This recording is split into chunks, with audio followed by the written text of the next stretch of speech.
우리 그 김경수 위원장이 이제 선거 기간 내내 뭐 열심히 부울경 지역에서 이제 활동을 하셨을 텐데 예. 뉴스에 많이 안 나왔어요. 근데 뉴스의 중심에 나왔을 때가 있었거든요. 그 후보가 김장하 선생 만나셨을 때 원래 김장하 선생하고는 인연이 있으셨다면서요? 오래됐죠. 그러니까 제가 오래됐다기보다 노무현 대통령님과의 인연이 가장 먼저고요. 2002년에 대선이었는데 예. 그 전해 가을에 2001년 가을에 다짜고짜 찾아가셨어요.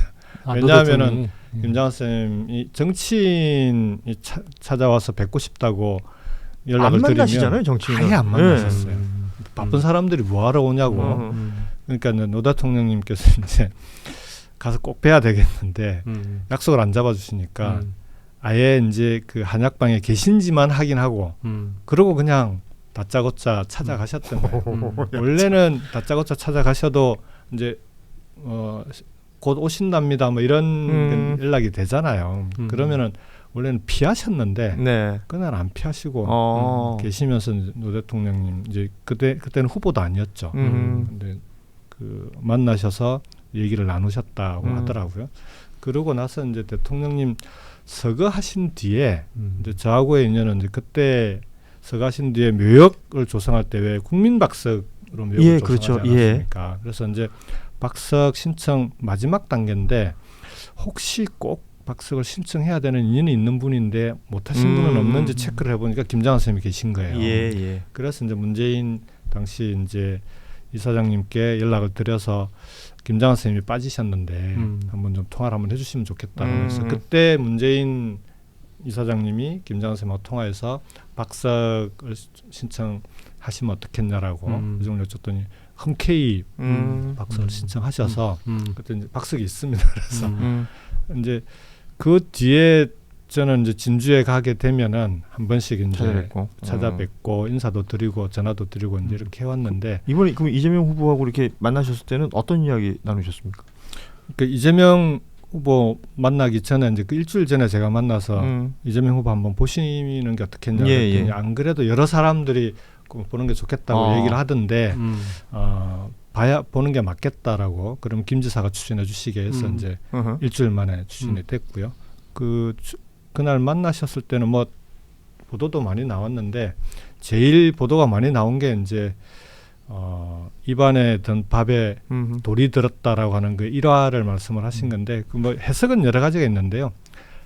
밥은 김장하 선생님 늘 말씀하실 때는 보통의 서민들을 이제 상징하는 거라 결국은 뭐 돌을 씹었다 하더라도 돌보다는 보통의 서민들이 훨씬 더 많고 그 사람들이 더 중요한 거 아니냐 이제 이런 취지로도 말씀을 하시고 그 돌을 어떻게 그러면은 빼낼 것이냐 이런 게 이제 중요하다 민주주의라고 하는 게 그런 취지로 말씀하셨는데 원래 말씀을 많이 안 하셔요. 근데 그날은 좀 말씀 많이 하신 편이기도 하고 그다음에 청년들이 투표하는 게 중요한데 걱정이다 이런 말씀도 하시고. 이재명 대표는 어떤 얘기를 하셨습니까, 김장하 선생한테? 김장하 선생 이제 말씀에 대해서 이제 김장하 선생 말씀하시면 그 주제로 이제 이런저런 말씀들을 많이 하셨죠. 그러니까 청년들의 투표 문제도 그렇고 그 다음에 이제 그 말 없는 다수와 그렇죠. 예, 힘 있는 소수와 관련해서도 이런저런 말씀들 같이 나누시고 그러셨습니다. 그 야구 얘기를 했었어야 되는데 야구 얘기를 안 하신 것 같아요. 그걸 아시네. 김장하 선생님이 정말 야구를 좋아하시거든요. 어디 팬이십니까? NC 다이노스. 그게 너무 아쉬워요. 제 롯데 팬으로서 원래 롯데 팬이셨죠. 그러니까 갈아타셨단 말이에요. 이 부분은 지적해야 됩니다. 우리 김장하 선생님이라고 하더라도. 그런 건 지적의 대상이 아닌 거죠. 안 됩니다. 저도 지금 롯데에서 NC로 갔어요? 못 쓰겠네. 진짜. NC 구장을 만들 때 그러니까 그때 경남도에서 지원도 하고 했었어요. 근데 지금 NC 구장 그 사고 나가고서 그러니까요. 지금 못 쓰고 있죠. 지금 울산으로 그래서 지금 그 마산이 야도거든요. 야구의 도시인데 마산 야도죠. 마산 시민들이 지금 걱정이 태산입니다. 아무튼 그 NC 팬들은 좀 뭐 김장하 선생님한테 얘기 잘해가지고 다시 롯데로 왔으면 좋겠어요. 이번에 이제 김 지사가 또 한 번 이렇게 뉴스에 TV 화면에 나왔던 게 지난 23일 그렇죠. 봉화마을에서 노무현 대통령 16주기 추모 행사 때 문재인 전 대통령님하고 권양숙 여사하고 예. 이재명 예. 후보하고 같이 이제 오찬했지 않습니까? 아마 그 자리에 계셨을 것 같은데 그때 그 오찬 자리에서 어떤 얘기가 오고 왔습니까? 그래서 이제 그 오찬이 만들어지게 된 건 그날에 TV 토론이 있는 바람에 그렇죠. 원래 추도식에 참석하기로 했다가 이재명 후보가 추도식 참석 못하고 먼저 올라가시게 돼서 오찬을 하시게 된 건데 예. 그 자리에 이제 이해찬 전 총리님, 한명숙 전 총리님을 포함해서 여러분들이 함께 예. 식사를 하셨어요. 그래서 좀 다양한 얘기들을 하셨는데 우선은 뭐 대선 기간 중이니까 선거와 관련된 얘기들이 좀 있었고요. 그래서 마지막까지 끝까지 긴장 놓지 않고 가야 된다. 두 번째로 한명숙 총리님께서는 테러와 이 후보의 신변 안전에 대해서 워낙 걱정이 많으셔가지고 절대 방탄 유리 밖으로 나오지 말라고 신신당부를 하시더라고요. 예. 네, 그런 말씀도 계셨고 문 대통령님은 선거도 선거지만 이제 대선이 어떤 식으로 결론이 나든 인수위 없이 출범해야 그렇죠. 되는데 예. 그 경험자시니까 그렇죠. 또 그 걱정이 많으셨고 그 중에서도 그때는 평창 올림픽이 있었잖아요. 예. 지금은 에이펙이 있지 않습니까? 10월에. 예. 근데 평창 올림픽보다도 기간이 적게 남아 있어서 그래서 에이펙이 제대로 준비될 수 있을지 걱정이 많다고 그 말씀을 좀 하셨습니다. 근데 문재인 전 대통령이 저랑 비슷한 걱정을 하고 계시네요. 왜냐면 제가 경주 가다 깜짝 놀랐어요. 네. 뭔가 너무 준비가 안 돼 있어요. 좀 큰 일이기는 합니다. 예. 네.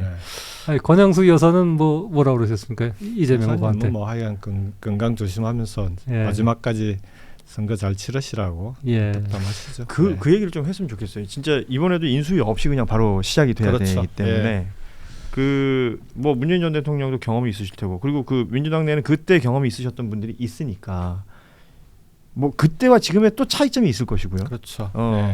지금은 어떤 준비와 어떤 자세를 가지고 이걸 좀 해 나가야 될 것인지. 그러니까 제 개인적으로는 그날 오찬 때도 말씀을 드렸는데 우리가 이제 인수위 대신에 국정기획자문위원회를 구성했거든요. 근데 이게 법적 근거가 좀 불확실해요. 그러니까 일반적인 위원회 구성의 근거를 가지고 운영을 하다 보니까 여러 가지 애로사항이 되게 많았거든요. 그래서 이게 이제 두 번째니까 이제는 이런 그 갑자기 조기 대선을 치르고 인수위 없이 출범하게 될 때 인수위 역할을 대신하는 기구에 대해서 뭔가 명확하게 좀 법적 근거를 분명하게 해두는 게 좋겠다. 그래야 국정을 초기에 운영하면서도 5년간의 로드맵을 어딘가에서는 다시 정리를 해야 되잖아요. 정책 공약과는 또 다른 문제거든요. 그래서 국정과제 5년 동안의 국정과제를 정리하고 5년간의 국정과제를 정리하려면 5년 이후에 10년, 20년의 중장기 과제 비전도 함께 정리가 돼야 되니까 그런 것들을 좀 일목요연하게 정리해 나갈 수 있는 그런 기구에 대한 법적인 그 제도적인 보완이 필요하겠다라는 생각이 들고요. 그리고 딱 처음 시작하면은 가장 시급한 게 경제, 외교, 안보 그리고 에이펙입니다. 이번 같은 경우. 그래서 이 분야는 그 비상경제시국회의라든지 아마 이번에도 이제 그런 비상경제대책회의를 바로 구성하겠다라고 발표도 하셨던데 민주당 내는 좀 TF도 만드셨던 것 같고요. 그리고 외교안보 분야는 이건 이제 각국의 우리가 이제 탄핵을 통해서 새로운 정부가 구성이 됐고 그래서 대한민국이 정상화됐을 뿐만 아니라 오히려 이제는 이게 이제 민주주의의 관점에서 보면 친위 쿠데타를 막아내고 국민들이 새로운 정부를 출범한 거 아닙니까? 이게 이제 세계사적으로도 되게 대단히 큰 의미가 있는 거거든요. 이런 부분은 충분히 외교부를 통해서 각국에 알리고 그렇게 해서 이제 새 정부가 각국 정부 수반 지도자들하고 통화도 하고 인사도 하고 이제 외교를 해 나갈 수 있도록 바로 준비가 돼야 되는 이게 제일 급한 거고요. 안보는 말할 것도 없고 그리고 이제 에이펙에 대해서는 시급하게 준비 대책 기구를 구성하고 나머지는 천천히 해 나가는 게 좋습니다. 초반에 너무 급하게 하니까 이게 거기서 꼭 무슨 문제들이 생기더라고요. 그래서 일상적인 국정은 행정부 관료들이 있고 하기 때문에 크게 문제 없이 굴러갑니다. 그래서 그 과정에서 급한 것부터 하나씩 좀 차근차근 풀어나가는 것이 도움이 되지 않을까 생각합니다. 그 김지선님은 흔히 이제 사람들이 노무현 대통령의 마지막 비서관이라고 부르는데요. 그 얼마 전에 이제 노무현 대통령 16주기 네, 행사도 네. 열렸습니다만은 지금 돌아보는 노무현 정신하고 이번 2025년 대선의 이재명의 가치가 어떻게 연결이 된다고 생각하십니까? 그러니까 노무현 대통령님의 정신이 뭐냐, 이 부분에 대해서는 뭐 사람마다 뭐 여러 가지 다른 얘기를 하지만 제가 볼 때는 크게 두 가지인데요. 예. 대통령님 88년에 첫 국회의원 선거 나왔을 때 그 핵심 슬로건 중에 개혁과 통합, 슬로건이라기보다 홍보물의 제호가 개혁과 통합이었어. 88년에. 그게 대통령님의 정치 인생 전체를 간통하는 키워드. 그렇기도 하네요. 예. 대한민국을 새롭게 혁신해내고 그 과정에서 국민들을 어떻게 지역주의를 극복하고 통합시켜 볼까. 이게 이제 대통령님의 하두였는데 이제 국민들은 오히려 이제 개혁가로 기억을 많이 하시죠. 예. 그러니까 대통령님의 국민 통합의 노력에 대해서는 잘 모르시는 경우들이 많은데 대통령님은 훨씬 방점을 국민 통합에 많이 두셨어요. 그래서 이제 그런 개혁과 통합의 그 이제 정치인으로 볼 수 있는데 그런 점에서 보면 이재명 대표는 개혁의 정치인은 확실한 것 같아요. 성남에서도 그렇고 경기도에서도 예. 하신 걸 보면은 뭔가 문제가 있으면 좀 실사구시해서 그걸 풀어나가는 그런 개혁가의 이미지는 확실한 것 같은데 통합의 정치인이라는 이미지는 어찌 보면 좀 약점으로 지적됐던 부분들이 있는 거 아닙니까? 오히려. 예. 예. 근데 이번 선거 과정에서 통합의 정치인으로 다시 태어난 거 아니냐, 저는 이제 그렇게 봅니다. 왜냐하면은 첫 해동했을 때도 통합 문제를 상의를 했는데 당내 통합부터 확실하게 해 나가겠다. 그 다음에 선거 과정도 연대와 연합을 통해서 다른 야당들하고도 함께 하겠다.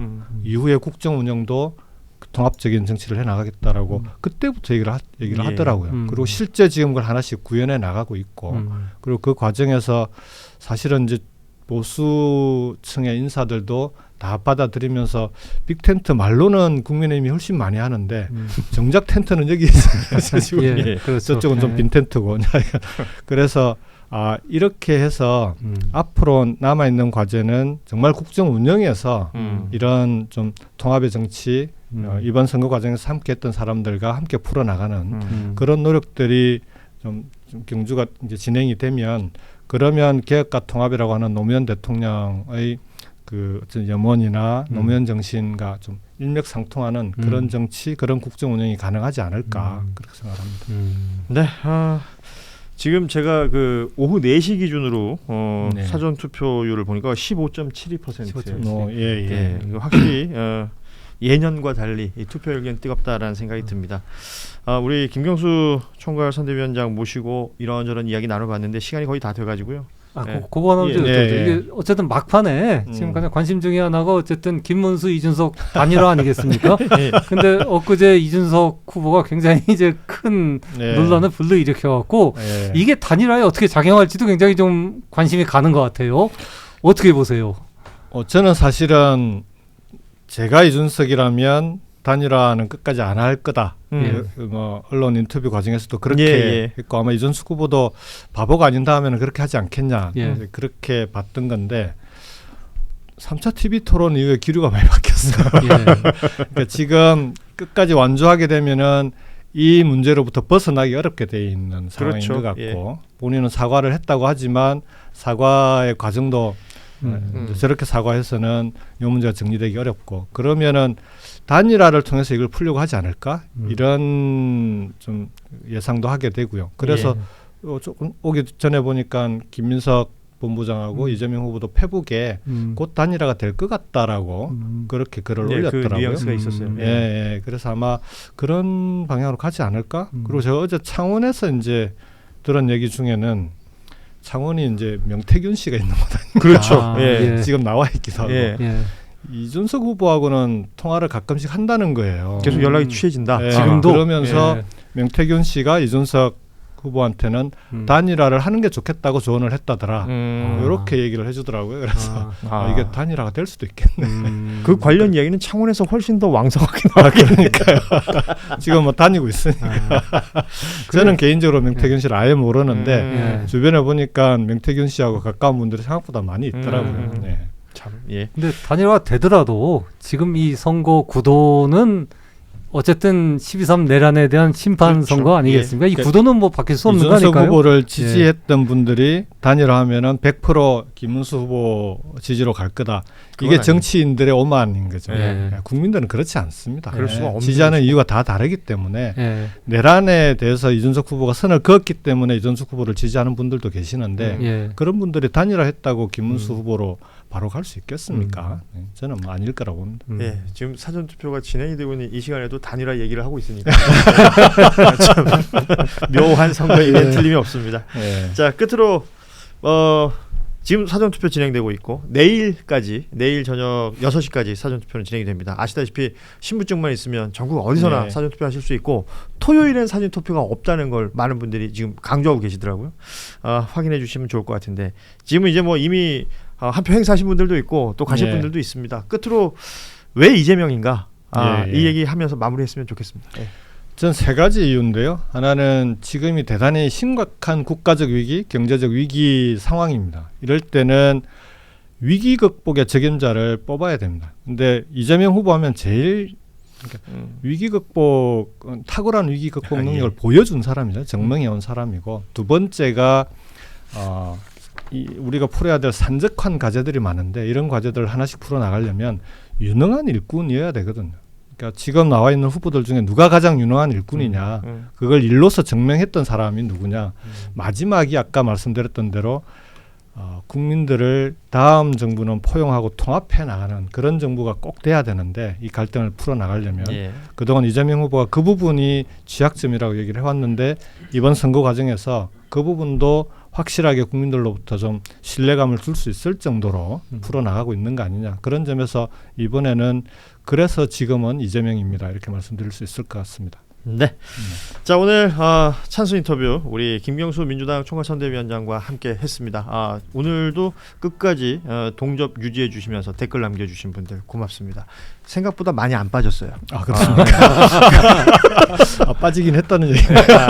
이게 빠지긴 빠졌는데 아무튼 우리 이제 김경수 위원장은 그 선거 끝나면 또 다른 형태의 또 다른 신분으로 저희가 이 자리에 한번 더 모실 수 있었으면 좋겠습니다. 왜냐하면 이런 얘기 그런데 방송에서 이렇게 좀 이렇게 하면 재밌는 분이거든요.